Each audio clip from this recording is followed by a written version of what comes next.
ሰላም ጤና ይስጥልኝ ውድ ተመልካች አድማጮቻችን ይህ ኤንቢሲ ወቅታዊ ዓለም አቀፋዊ ዝግጅታችን ነው። በዛሬው ዝግጅታችን የአሜሪካው ፕሬዝዳንት ዶናልድ ትራምፕ ለወዳጃቸው የእስራኤሉ ጠቅላይ ሚኒስትር ቤንያሚን ኔታንያሁ በርሳቸው አጠራርም ቢቢ ምንም ሳይጣፍ ሳይያዝባቸው ይቅርታ ይደረግላቸው ዘንድ ለሀገሪቱ ፕሬዝዳንት አይዛክ ሄርዞግ ጥያቄና ተማጽኖ ማቅረባቸውን የሊባኖሱ ተዋጊ ሄዝቦላም ከአሜሪካና እስራኤል የቀረበለትን የትጥቅ መፍታት ጥሪ ውድቅ ማድረጉን ተከትሎ ሄዝቦላ በከፍተኛ ደረጃ ቁጣው መገንፈሉን ወዲያ ስንሻገር ሩሲያ በቅርቡ በኤስቶኒያ ያደረገችውን የሰው አልባ የጦር አውሮፕላኖች ወይም የድሮን ጥቃት ተከትሎ አሜሪካ ሩሲያን በጽኑ ማስጠንቀቋን ዩክሬን ከሩሲያ ጋር ለሌሎች 3 ዓመታት ለመዋጋት ዝግጁ መሆኗን ስትገልጥ ሩሲያ ግን የዚያን ያህል የሚያዘልቅ ሐሞት እንደሌላት እየተራገበባት መሆኑን እነዚህንና ሌሎች ወቅታዊና ትኩስ ወዲህም አዳዲስ መረጃዎችን ይዤ ቀርቤያለሁ። እስከ ዝግጅቱ ፍጻሜ ድረስም አብራችሁኝ ትዘልቁ ዘንድ የአክብሮት ግብዣዬ የአየር ሞገዱን ሁሉ አሳብሮ ከልባችሁ ይድረስ የምላችሁ አዘጋጅቼ የማቀርብላችሁ ትዕግስቱ በቀለ ነኝ። በሩሲያና ዩክሬን መካከል ግዙፉ ጦርነት ከተጀመረ ከ3 ዓመት ተኩል በላይ ተቆጥሯል። በዚያ ጦርነትም በጣም በርካታ ሰዎች ከሁለቱም ወገን ምናልባትም በሚሊዮን የሚቆጠሩ ሕይወታቸው መሰዋቱን፣ አካላቸው መጉደሉን፣ መፈናቀልና መሰደዳቸውን ወዲያም በረሃብና በውሃ ጥም ሳይቀር በዚያ የመንታ እሳት አለንጋ መገረፋቸውን ብዙዎች ይገልጣሉ። በሁለቱ ሀገራት መካከል በተነሳው ጦርነት ለሁለቱም በየወገንህ ቢባል የ100 ዓመት አክም ባለው በረት ገባ አይሉትን የሆነው ወይም ደግሞ ወዳጅ ከወዳጁ ሲባል ከዩክሬን ጎን በአሜሪካ ፊት አውራሪነት የሚመራው የምዕራባውያኑ የጦር ጥምረት ኖርዝ አትላንቲክ ትሪቲ ኦርጋናይዜሽን በምህፃረ ቃሉም ኔቶ ወይም በእኛ አማርኛም የሰሜን አትላንቲክ ጦር ቃል ኪዳን ድርጅት ከዩክሬን ጎን መሰለፉን፣ ወዲህ ደግሞ በሩሲያ ጎን እንደ ሰሜን ኮሪያ፣ ቻይና፣ ኢራን የመሳሰሉት ወዲህም ዛሬ ኪውባም ተጨምራለች ይሏታል። እነዚህን መሰሎቹ ሀገራት በህቡዕም በግልጥም መሰለፋቸውን የሚያሳዩት ብዙዎች ናቸው። ምድሪቱ የኮርማ በረትን ሆናለች ይሏታል። ምን ታድርግ? ለማን ታዋየው? የሰው ልጅ በምድሪቱ ገጽ ላይ የኖረ ወዟን ላጥ እያረገ እየበላ መልሶ ሊያጠፋት እንኳ ሲሸምቅ ጥቂት የማይከነክነው ጥቂት የማይቆረቁረው አስደናቂ ፍጡር ሆኗል። ሰው የሚኖርባትን ምድር በተለያየ መንገድ እያጠፋት መሆኑ አልገለጥልህ ብሎታል። ተመራምሯል፣ ተምሯል፣ አውቋል፣ ዘምኗል፣ ሰልጥኗል እየተባለ የሚነገርለት የሰው ልጅ የቆመባትን ምድር ደብዛዋን ሲያጠፋው አልተገለጠለትም። ጦርነት ማለት በሌላ አነጋገር የቆሙበትን ምድር ማጥፋት መሆኑን ማየት ያስፈልጋል። ጦርነት ካለ ማን ነው በዚያ ሰላም የሚኖረው? ማን ነው በዚያ ውስጥ ሲርበው በልቶና ጠጥቶ ዳግም ጉልበት የሚሰንቅ? ማን ነው? ማን ነው አእምሮ በትክክል ማሰብ የሚቻለው? በጦርነት ውስጥ ያሉ ሀገራትን ስንመለከት እውን ተዋጊዎቹ ብቻ ናቸው ወይ ባለ ጉዳዮቹ የሆኑት? እስኪ ቆም እንበልና የሱዳንን ጉዳይ እኔ ሱዳን ይሄ ሁሉ ውድቀት የተከተላት የስልጣን ጥመኞቹ ሁለቱ ከፍተኛ የጦር ጀነራሎች ናቸው። መጀመሪያውንም ለ30 ዓመታት የቆዩት የቤተ መንግሥቱ አውራ ሰው ፕሬዚደንቱ እኛ የቀድሞው አልባሺር፣ እርሳቸውም በሕዝባዊ ተቃውሞ ዳቦ በተራበና በተቸገረ ሕዝባቸው ድምፅን አልሰማ ብለውት በዚያ የተነሳ ተቃውሞው ግንፍል ብሎ ዛሬ ስንቶችን አስረው ባሰቃዩበት እርሳቸውም በሸረሪት ድር እንደተያዘች ዝንብ በዚያው ወህኒ ቤት ገብተው አበሳቸውን ይቆጥራሉ። እስር ቤት ክፉ ነው። መታሰር ስነ ልቦናው በራሱ ነፃነትን የሚገፍና ነፃነትን የሚያሳጣ ነው። በርግጥ ግን በረት ውስጥ ያሉ ኮርማዎችን ሌላውን እንስሳ ወይም ሌላውን ከብት ከሚያብጡት የተወሰኑትን ነጥሎ ወይም ደግሞ ለየብቻ ማሰሩ ትልቅ መፍትሄ ነው። ነገር ግን እስር ቤት ሲባል ነፃነት ሙሉ በሙሉ የሚገፈፍበት ነው። እንደ ልብ መንቀሳቀስ፣ የወጣችውን ፀሐይ እንደ ልብ ያለማንም ከልካይ ሞቆ መመለስ፣ ነፋሻውን አየር ማግኘት፣ እግር በመራ እግር በሄደበት ድረስ ያለ ወንጀልና ያለ ክፉ ሥራ መጓዝ፣ መንቀሳቀስ፣ ከወዳጅ ከዘመድ ጋር መጠያየቅ፣ ከጓደኛ ጋር መዋል፣ ሥራ መስራት፣ ከምንም በላይ በሰላም ሥራን ሰርቶ መመለስ መዋል፣ ይሄንን ሁሉ ነፃነት የሚገድብና የሚያሳጣ ነው። ታዲያ ፊልድ ማርሻል አልባሺር የሀገር መሪ በነበሩበት ዘመናቸው አልታወቃቸውም። ሰው ዳቦ እንደሚረበውና እንደሚቸግረው እንኳ መረዳት ተስኗቸው ነበር ሲሉ የሚሳለቁባቸው ብዙዎች ናቸው። ስልጣን እስከዚህ ድረስ አእምሮንም ሁሉን ነገር የሚሰውር ከሆነ ጥንቅር ቢልስ? ስልጣን ማገልገያነቱን መረዳት ያስፈልጋል። ስልጣን መገልገያ ሳይሆን ማገልገያ ነው። ሀገርና ሕዝብን የሚያገለግሉበት፣ ዝቅ ብለው ወርደው የሚሰሩበት፣ ዜጎች በተራ የሚታዩበት መድረክ ነው። ስልጣን ማገልገያ እንጂ መገልገያ አይደለም። ዓለም በየትኛው ቋንቋ ብትማር፣ በየትኛው ቋንቋ ብትነገር ይህንን ይገባት ይሆን? ስልጣን ዝቅ ብሎ ማገልገያ ነው። ከተማሪው እስከ አርሶ አደሩ፣ ከፋብሪካ ሠራተኛው እስከ ፖለቲከኛው፣ ከኳስ ተጫዋቹ እስከ አትሌቱ ድረስ ሁሉንም ዜጎች በተገቢው የልብ ትርታቸውን የሚያዳምጡበት፣ ኃላፊነቱ ገዝፎ የሚጫንበት አደራ ተቀባይነት ነው ስልጣን። ቤተ መንግሥት ውስጥ የነበሩት ፊልድ ማርሻል አልባሺር ዳቦ የራበውን ሕዝባቸውን አልረዳህ ብለውት በወቅቱ በዚያው በናቁትና በጠሉት ባራቁት ሕዝባቸው ተቃውሞ ግን ዘብጥያ ወርደዋል። እርሳቸውን ዘብጥያ በማውረዱ ሂደት ፊት አውራሪዎች የነበሩት ብዙዎቹ ዛሬ ያንን መንገድ እየደገሙና እየሄዱበት ነው። ሁለቱ ጀነራሎች ዛሬ ለዚያው ለቤተ መንግሥት አልባሺርን ጥሎ ዘብጥያ ለዶላቸው ለዚያ ቤተ መንግሥት ሥልጣን ሲሉ በጀመሩት ጦርነት ወይም ልዩነታቸው እየሰፋ በሄደው ክፉ መንገድ ዛሬ ለንጹሐኑ ሱዳናውያን ተርፏቸዋል። የዳርፉርን ጉዳይ ስናነሳ በዳርፉር ክፉና ዘግናኝ ጭፍጨፋ ተፈጽሟል የሚል መረጃ ይወጣል። ለስልጣን ሲባል የመጣ ዳፋ ነው። ስልጣን ይሄ ከሆነ ባፍንጫ ይውጣ። ከሀገርና ከዜጎቿ ወይም ከልጆቿ አይበልጥም። ዮናስ በመርከቡ ሳለ መርከቢቱ ስትናወጥ ምንድን ያለው? ምንድን ያደረገው? ስለ ሌሎቹ ተጓዥ፣ ስለ ሌሎቹ ተሳፋሪዎች ሲባል እኔን አንስታችሁ ወደ ባህሩ ከርስ ጣሉኝ፣ ሌላው ሕዝብ በመርከቢቱ ውስጥ ያለውና መርከቧ ግን ሰላማቸውን ያገኙ፣ ሰላማዊ ጉዞ ይሁንላቸው። ያንን መሥዋዕትነትን የከፈለው ዮናስ ነቢይ ጥፋቱንና ስህተቱን ተገንዝቦ ያንን የሚሉ መሪዎች፣ ያንን የሚሉ ፖለቲከኞች ምድራችን ላይ ስለምን ታጡ? ስለ ሰላም የሚተጉ፣ ስለ ሰላም ንጥር ልቅም ንቅስ አድርጎ የገባቸው ስለምን ምድራችን በዚህ ወቅት አጣች? ጥያቄ ብቻ ነው። ሩሲያና ዩክሬን የገቡበትም ጦርነት በከፍተኛ ደረጃ ዘግናኝ ሆኗል። 4ኛ ዓመቱን ይዟል። ተጎጆቹ ማናቸው ሲባል ንጹሐን። የጦር ኃይሉም ቢሆን የንጹሐን ዜጎች ጥርቅም ነው። ጦርነትን ፈልጎ እዛ የገባ አይደለም። ወታደር የሀገርን ሰላም ለማስከበር ሚዛናዊነቱን ለማስጠበቅ እዚያ የገባና የቆመ ነው። ስለዚህ ከንጹሐኑ የሚመደብ ነው። የሀገር መንግሥት መሪም ቢሆን የሀገርን ሉዓላዊነት ድንበር እያስጠበቀ በተገቢው ለማገልገል በቤተ መንግሥት የተቀመጠ ሳይሆን እየሠራ የሚያሰራ ነው፣ የሚመራ ነው። ነገር ግን አገልጋይ። ስለምን ወደ ጦርነት ገቡ ሩሲያና ዩክሬን?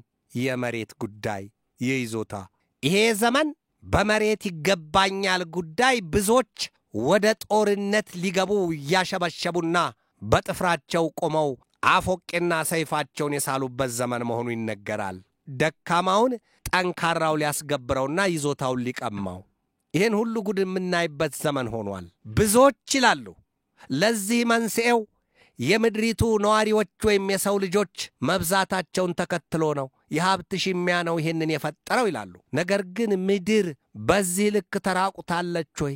በዚህ ልክ ለሰው ልጆች የምትሰጠው አታለች ወይ? በረከቷ በሚገለጠውና በሚነሳው መልኩ ነጥፎ ይሆን ወይ? ቀድሞ ነገር ጎንበስ ብሎ አድምቶ የቆፈራትና ወዟን የፈለገ ማን ነው የሚል ጥያቄም ያስነሳል። መቼም የ100 ኪሎ ሜትር ሩጫም ይሁን የ10,000 ኪሎ ሜትር ወይም የ20 ሜትርም ሩጫ ይሁን የ10 ሜትር ከአንድ እርምጃ ይጀምራል ይላሉ አበው። ራሳችን ከቆምንበት ምድር ስንነሳ ጠንክሮ መስራትን ግቡና መነሻው ያደረገ ስንት ነው? ምድር በሚገባት ልክ ወዟን ሰጥታለች ወይ? እኛስ በሚገባ አኳኋን ይዘናታል ወይ? ተጠቅመንባታል ወይ? ወዟን በልተን ትንሽ መጠርቃት ስንጀምር መሰላችንን ለማጥፋት እብሪትና ትዕቢት፣ ውሸትና ተንኮል ሰንቀን ክንፍ እናወጣለን። ይሄ ነው የሆነባት ምድር እንጂ የምትጠብ ሆና አይደለም። በርግጥ ግን ይላሉ ተመራማሪዎቹ፣ በርግጥ ግን ምድሪቱ መያዝ የምትችለው 4 ቢሊዮን ሕዝብ ነው።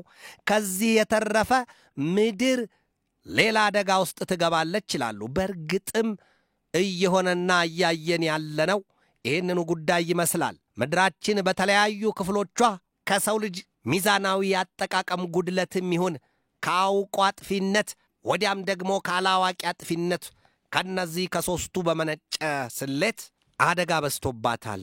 የሰው ልጅ የተፈጥሮ ሀብቷን በማይረባና በማይገባ መልኩ ሙጥጥ ምጥጥ አድርጎ ያወድመዋል። አንድ በማይገባ መልኩ ይበክላታል። በፕላስቲክ ተረፈ ምርቶች በጣም ብዙ ጊዜ ደጋግሜ ተመልክቼዋለሁ። ይበክላታል። የገጿንና የከርሷን የውሃ ክፍሎቿን ሳይቀር የሰው ልጅ በፕላስቲክ ተረፈ ምርት ሲበክለውና ሲመርዘው ይታያል። ታዲያ ራሱ በበከለው ምድር ላይ ለመኖር ተጸይፎ ወደ ሌላ ስደትን ይመርጣል። እዛም ሄዶ የሚያገኘው የሰው ልጅ ነው መልሶ ጥፋት።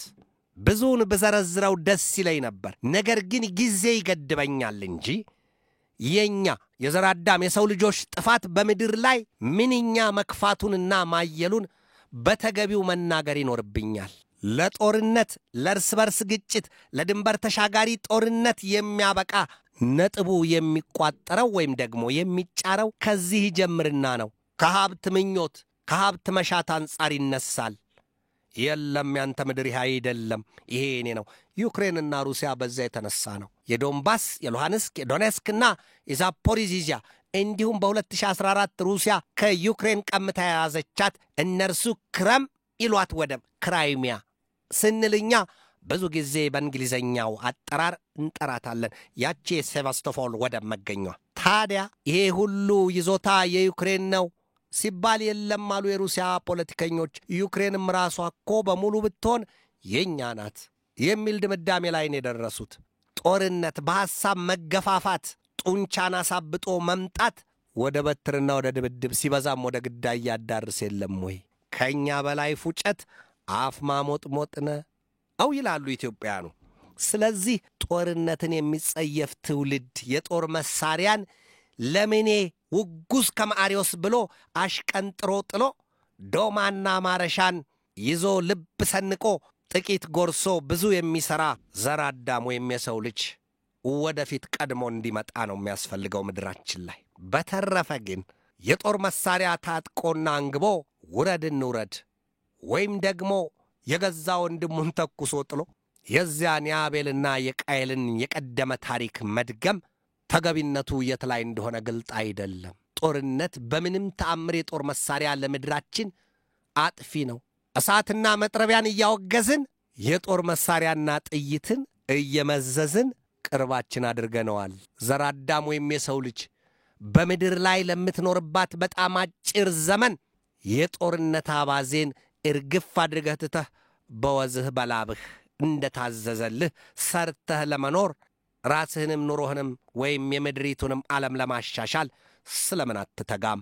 ጥያቄ ይሁንልኝ። በሩሲያና በዩክሬን መካከል ያለው ጦርነት ዛሬም አላበቃም። ብዙዎችን እያነካካና መዘዝ እያማዘዘ የኒውክለር ጦርነት ማስፈራራትና ማዛዛት ጀምሯል። ሰሞኑን በተለይ ባለፉት 2 ሳምንታት የአሜሪካና የሩሲያን ጉዳይ ማየት ይበቃል። ሩሲያና አሜሪካ ፕሬዚደንቶቻቸው የኒውክለር ጦር መሳሪያ ለመሞከር ግራ ቀኝ የረገጡበት ዓለምም ስቅስቅ ብሎ በድንጋጤ የቆዘመበት ሳምንት ስለመሆኑ አንዘነጋውም። በዚሁ በወቅታዊ ዓለም አቀፋዊ ዝግጅት ላይ በጥልቀት ዳስሼዋለሁ። የኒውክሌር ጦር መሳሪያ መዞ መዋጋት አንዱን አሸናፊ አንዱን ተሸናፊ ያደርገው ይሄንን ጠንቅቀው ያውቃሉ ልዕለ ኃያላኑ መንግስታት። ነገር ግን ሐሳብና የጭንቀት የቤት ሥራ የሚሰጡት ለምድሪቱ ነዋሪ በተለይም ገና ለመኖር ዳዴ የጀመረውን ለዚያ ሕዝብና ምድር ስለምን ያንን ያደርጋሉ? መላሽ ቢኖር ኖሮ ይሄ ጥያቄ ቢቀርብላቸው በጦርነት የሚገፉትና በጦርነት የሚያገኙት ጠብ የሚል ትርፍስ አላቸው ይሆን? ለዚያውም በኒውክሌር ጦርነት ማንን አጥፍተው በማን ላይ ሊኖሩ? ይሄ ሁሉ ጥያቄ ነው። ሰሞኑን ሩሲያ በኤስቶኒያም የዚያ መሰል የድሮን ወይም የሰው አልባ የጦር አውሮፕላኖቿን የአየር ክልል ሰንጥቃ ወይም ጥሳ ማስገባቷን ተከትሎ የአሜሪካ መንግሥት ሩሲያን በጽኑ ማስጠንቀቁን የተሰማው። ሩሲያና አሜሪካ ውጥረታቸው በአንድ ፊት ብቻ አይደለም። ከ75 ዓመታት በላይ ዕድሜ ያስቆጠረው የምዕራባውያኑ የጦር ጥምረት ኔቶ ወይም ኖርዝ አትላንቲክ ትሪቲ ኦርጋናይዜሽን የሰሜን አትላንቲክ ጦር ቃል ኪዳን ድርጅት በመጣበት የረዥም ዘመናት ወይም የ75 ዓመታት ታሪኩ ሲቃኝ በከፍተኛ ደረጃ በውስብስብና ጥልፍልፍ ቋጠሮች ውስጥ መምጣቱ ይታያል ወይም ይነገራል። ኔቶ ሲመሰረት ከዋርሶው ፓክት ወይም ከዋርሶው ቃል ኪዳን ድርጅት ጋር በሶቪየት ኅብረት የሚመራው የዋርሶ ወይም የምስራቃውያኑ የዛ የጦር ጥምረት ወይም የቃል ኪዳኑ አባል ሀገራት አቻ ሆኖን የተመሰረተው ኔቶ የምዕራባውያኑና የምስራቃውያኑ ዋርሶ የሚባለው የፖላንድ ዋና ከተማ የሆነችው ዋርሶ በዩናይትድ ሶቪየት ሶሻሊስት ሪፐብሊክ ወይም በተባበሩት ሶቪየት ሶሻሊስት ሪፐብሊክ መንግስት ፊት አውራሪነት የሚመራው የወታደራዊ ወይም የጦር ኪዳን ጥምረት የሰፈረበት ወይም የሚኖርበት ዋና ማዕከሉ ነበር። ታዲያ በዚያ ሁለቱ ልዕለ ኃያላን የዓለምን ሚዛን አስጠብቀው ነበር ነው የሚባለው። የዛሬን አያርገውና ፖላንድ ወይም ዋርሶ ለሩሲያ ጠንቀኛ ጠላት ከሩሲያ ጋር አይንና ናጫ ሆነው እየተፋጠጡ ነው። በአሜሪካና በቬኔዙዌላ መካከል የተቀሰቀሰው የጦርነት አዝማሚያ ሩሲያን ዘላ ልትገባ አፍጥጣ ወገቧን ይዛ እንድትቆም አብቅቷታል ነው የተባለው። ሩሲያ የኦሬሽኒክ ክሩይዝ ሚሳይሎቿን ለቬኔዙዌላ ሰጥታለች። አሁንም እየዛተችና እየፎከረች ነው። ገና ከነፍስ ወከፍ መሳሪያ እስከ ቡድን መሳሪያና እንዲሁም እስከ ጦር አውሮፕላኖች ድረስ ሰጣለሁ ለቬኔዙዌላ። ይህንም ብላለች ሩሲያ። አሜሪካን ብትሆን ያችን ዩኤስኤስ ጀራልድ አር ፎርድ የምትባለዋን ግዙፏን የጦር አውሮፕላን ጫይ መርከቧን ወደዚያ ልካለች ከሌሎች የጦር መርከቦች ጋር አጎዳኝታ እና አቆራኝታ። የጦር አውሮፕላኖቹ ጉዳይ ስፍር ቁጥር የለውም ነው የሚባለው። በዚያ በካሪቢያንና በምስራቅ ፓሲፊክ ውቅያኖስ አካባቢ ተረብርበው ቆመዋል ነው የሚባለው። ያችን ደቡብ አሜሪካዋን ሀገር ቬኔዙዌላ ላይ ቁጣና መዓታቸውን ሊደፉባት። እስቲ የመካከለኛው ምስራቅ ቀጠና ጉዳይ እንለፍ። በመካከለኛው ምስራቅ ቀጠና ኢራን በአሜሪካ ወድመውባታል የተባለላቸውን የኒውክሌር ማብላያ ጣቢያዎቿን ለዓለም አቀፉ የአቶሚክ ተቆጣጣሪ ተቋም ላለማስፈተሽ ዝግ ማድረጓ ተነግሯል። ከከሳሽ አይቀር ድርቅ በይ ወይም ደግሞ አንጀትህ ከወጣት ደንግጥ። ከዚህ በኋላ ምን ሊመጣ ነው ያሉት የኢራን ፖለቲከኞችና የኢራን መሪዎች። አናስፈትሽም፣ በቃ እየሰራን ነው፣ ከፈለጋችሁ ዓለም ይወቀው እየሰራን ነው፣ ምን ታመጣላችሁ ሲሉ ሰሞኑን የኢራን ፖለቲከኞችና ሹማምንቶች ሲዝቱና በይፋ ሲናገሩ ቆይተዋል። አሁን ደግሞ የዚያን የዓለም አቀፉን የአቶሚክ ወይም የኒውክሌር ተቆጣጣሪ ተቋም እዝች እንዳይደርስ ብለው ከልክለዋል የተባለው። የባሳለና አገር ክናት ተልቀቅ ይላሉ። ሌላው ኢራን ምንድነው ያለችው? የእስራኤሉ ጠቅላይ ሚኒስትር ቤንያሚን ኔታንያሁ አሜሪካና ሌሎች ምዕራባውያን ሀገራት ወደ ግዙፍ ጦርነት ልትዶላቸው ነው፣ ከኢራን ጋር ልታዋጋቸው ነው። ኢራን ከኔ ጋር መዋጋት በእሳት መጫወች ነው ስትል ብዙ ጊዜ አስጠንቅቃለች፣ ብዙ ጊዜ ዝታለች። ዛሬም የጦር መሳሪያዋን በገፍ ማምረቷንና የተለያዩ የዘመን ስልጣኔ የፈሰሰባቸውን የጦር መሳሪያዎች ማውጣቷን የተገለጠው። አሜሪካን ብትሆን ዛሬም ሌላና አዲስ ማዕቀብ ጥላባታለች። በተለይም ደግሞ በኢራን ባለስቲክ ሚሳይሎችና የሰው አልባ የጦር አውሮፕላኖች ጉዳይ በተመለከተ ሌላ ማዕቀብ ጥላለች ነው የተባለው። ማዕቀብም ቢጣል ምንም ቢሆን ለአሜሪካ አላጎነብስም፣ ለአሜሪካና ለእስራኤል አላሸበርክም የምትለዋ ኢራን ዛሬም እየዛተች እየፎከረችና እያስጠነቀቀች ነው። ከዛው ከመካከለኛው ምስራቅ ቀጠና ሳንወጣ በእስራኤሉ ጠቅላይ ሚኒስትር ቤንያሚን ኔታንያሁ ላይ የሙስና ቅሌት ወይም ደግሞ ብልሹ አሰራር አላቸው በሚል ለቀረበው ክስ የአሜሪካው ፕሬዚደንት ዶናልድ ትራምፕ ይህንን ሁሉ የሰራ እስራኤልን በዚህ ሁሉ የእሳት ባህርዋና እየዋኘ ያሻገረ ድንቅና ብርቱ መሪዋ ቤንያሚን ኔታንያሁ ወይም ደግሞ በተሳቸው አጠራር ቢቢ በምንም ተአምር ሊጠየቅ አይገባውም፣ ይቅርታ ሊደረግለት ይገባል ሲሉ ለሀገሪቱ ፕሬዚደንት አይዛክ ሄርዞግ ፕሬዚደንት ዶናልድ ትራምፕ ብርቱ ጥያቄያቸውን አቅርበዋል። ይቅርታ በሉት፣ አፉ በሏቸው፣ ይቅርታ ይደረግላቸው። ኔታንያሁ በርግጥም ጀግና ናቸው፣ ከኔ ጋር ብዙ ነገር ሰርተዋል ሲሉ ወዳጃቸውን ቢቢን እየተከላከሏቸው መሆኑ ተነግሯል። በሩቅ ምስራቅ ያሉት ፓኪስታን፣ አፍጋኒስታን፣ ህንድ ዛሬ ሶስቱም በቀላይን እርስ በርስ እየተዋጠሩ ነው፣ ለጦርነት እየተዘጋጁ ነው። የዚያ ቀጠና ምድር ደግሞ የአሸባሪዎች ፍሰት የማያጣው ከቶም ደም መፋሰስ የማይጠፋበት ቦታ ነው። ህንድና ፓኪስታን የሚወዛገቡበት ካሽሚር፣ ወዲህም ደግሞ በአፍጋኒስታን ታሊባንና በፓኪስታን መሪዎች መካከል አለመጣጣምም አለመግባባትም ተፈጥሯል። ከአንድ 2-3 ጊዜ እየተማቱ እነዚህ ሶስቱም ሀገራት ህንድ ከፓኪስታን፣ አፍጋኒስታን ከፓኪስታን ለመፍትሄ የቸገረ ሆኗል ጉዳያቸው ነው የሚባለው። በካምቦዲያና በታይላንድ መካከል ያለው ነገር ቢሆን ዛሬም የመስከኑ ጉዳይ አስተማማኝ አይደለም የሚል መረጃ ወጥቶበታል። ምድራችን ይህንን ሁሉን ያስተናገደችው። ወደ ኤንቢሲ ተመልካች አድማጮቻችን የዛሬን በዚህ ተሰናበትኳችሁ። ነገ በሌላ ርዕሰ ጉዳይ እጠብቃችኋለሁ። እስከዚያው ከልባችን እስከ ዓለማችን ሰላም ተመኘሁ። በድጋሜ ሰላም።